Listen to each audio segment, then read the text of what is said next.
할렐루야, 사랑하는 빛소금 성도 여러분, 오늘도 복된 날입니다. 직장 생활을 하시는 한 자취생의 이야기라고 해요. 밖에서 사서 먹는 음식에 질려서 주말에는 꼭 집밥을 챙겨 먹으려 하는데, 그럴 때는 또 이상하게 사 먹는 밥이 자꾸 생각나더라고 합니다. 그래서 이런 말도 생겼다고 하죠. 모든 파는 음식의 지향은 집밥이고 모든 집밥의 지향은 파는 음식이다 라고요. 집밥과 배달 음식 사이에서 갈등했던 어제와는 달리 오늘은 이 새벽 묵상으로 영혼의 뱃속을 든든히 채우시길 바랍니다. 무엇을 먹든 어디에 있든 주님 안에서 참된 만족과 기쁨을 누리는 하루 되시기를 축복합니다. 그리고 오늘은 특별히 우리 두광일 목사님의 생일입니다. 목사님을 통해 많은 이들이 말씀의 양식을 풍성히 누리고 있죠. 하나님께 주신 이 생명의 날을 진심으로 축하드리며 더 큰 은혜와 기쁨으로 채워지는 복된 하루가 되시기를 축복합니다. 함께 나눌 말씀은 에스더 8장 1절에서 17절까지의 말씀입니다. 그날 아하수에로 왕이 유다인의 대적 하만의 집을 왕후 에스더에게 주니라. 에스더가 모르드게는 자기에게 어떻게 관계됨을 왕께 아뢰었으므로 모르드게가 왕 앞에 나오니 왕이 하만에게서 거둔 반지를 빼어 모르드게에게 준지라. 에스더가 모르드게에게 하만의 집을 관리하게 하니라. 에스더가 다시 왕 앞에서 말씀하며 왕의 발 아래 엎드려 아각 사람 하만이 유다인을 해하려 한 악한 꾀를 제거하기를 울며 구하니 왕이 에스더를 향하여 금규를 내미는지라. 에스더가 일어나 왕 앞에 서서 이르되 왕이 만일 즐거워하시며 내가 왕의 목전에 은혜를 입었고 또 왕이 이 일을 좋게 여기시며 나를 좋게 보실진대 조서를 내리사 아각 사람 함무다다의 아들 하만이 왕의 각 지방에 있는 유다인을 진멸하려고 꾀하고 쓴 조서를 철회하소서. 14절입니다. 왕의 어명이 매우 급함에 역졸이 왕의 일에 쓰는 준말을 타고 빨리 나가고 그 조서가 도성 수산에도 반포되니라. 모르드게가 푸르고 흰 조복을 입고 큰 금관을 쓰고 자색하는 배 겉옷을 입고 왕 앞에서 나오니 수산성이 즐거이 부르며 기뻐하고 유다인에게는 영광과 즐거움과 기쁨과 존귀함이 있는지라. 왕의 어명이 이르는 각 지방 각 읍에서 유다인들이 즐기고 기뻐하여 잔치를 베풀고 그날을 명절로 삼으니 본토 백성이 유다인을 두려워하여 유다인 되는 자가 많더라. 아멘.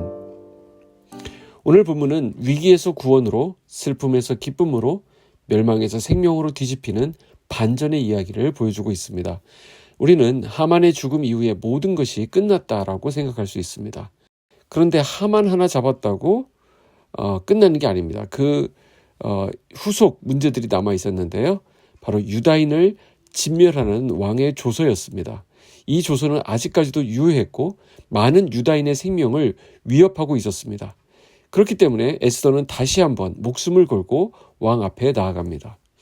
오늘 새벽 우리는 이 본문을 통해 하나님의 일하심, 에스더의 순종, 그리고 우리를 위한 하나님의 반전을 묵상하려고 합니다.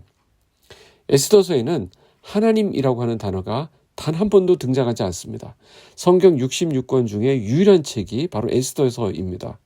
하나님은 말씀하지 않으시고 등장하지 않으십니다. 그러나 그렇다고 해서 하나님 여기 안 계시느냐, 하나님이 부지하신 것이냐, 하나님은 언제나 일하십니다. 하나님은 그 이름이 드러나지 않아도 역사하십니다. 지금까지 에스더서가 진행되는 가운데 하나님께서 하신 일들이 보이십니까? 에스더가 왕후가 된 것이 일단 중요했죠. 또 모르드게가 하만의 음모를 밝히고 존귀하게 된 것, 그리고 왕의 반지를 받아 새로운 조서를 반포하게 된 것, 이 모든 과정은 단지 우연이 아닙니다. 하나님의 주권적인 손길이 이들의 삶을 붙들고 계셨습니다.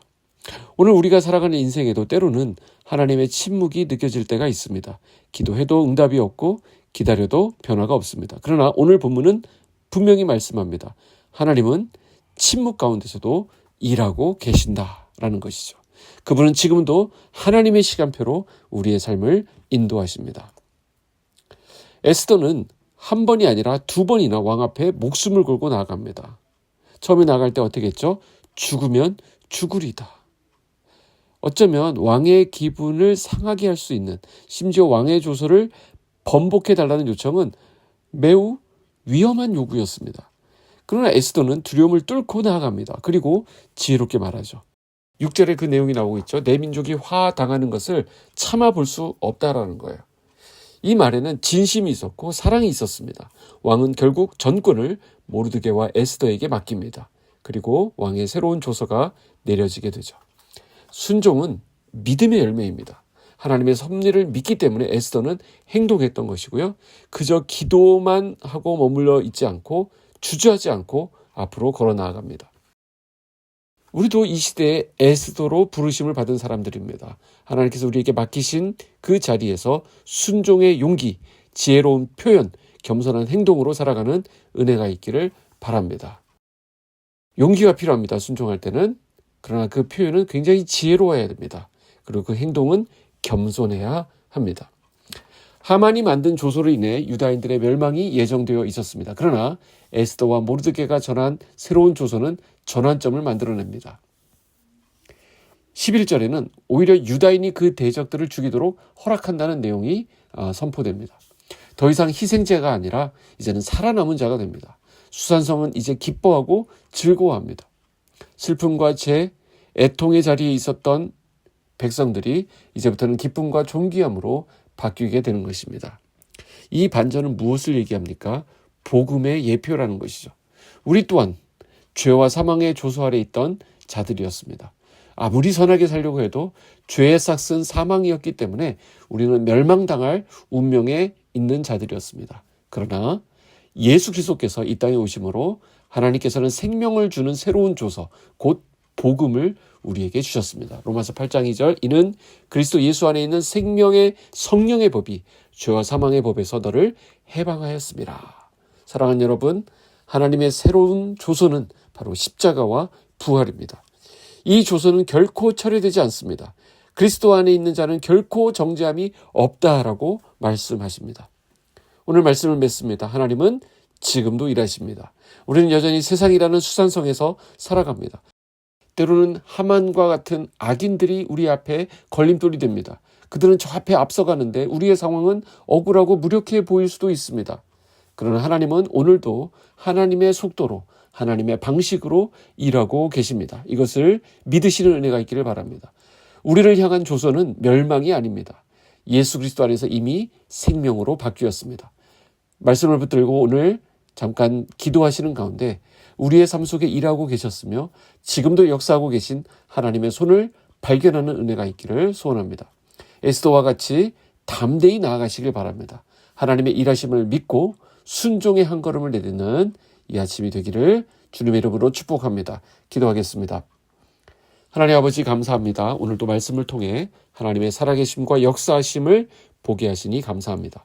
겉으로는 조용히 해 보이고 아무 일도 없는 것처럼 느껴질 때에도 하나님은 우리를 위해서 일하고 계심을 믿습니다.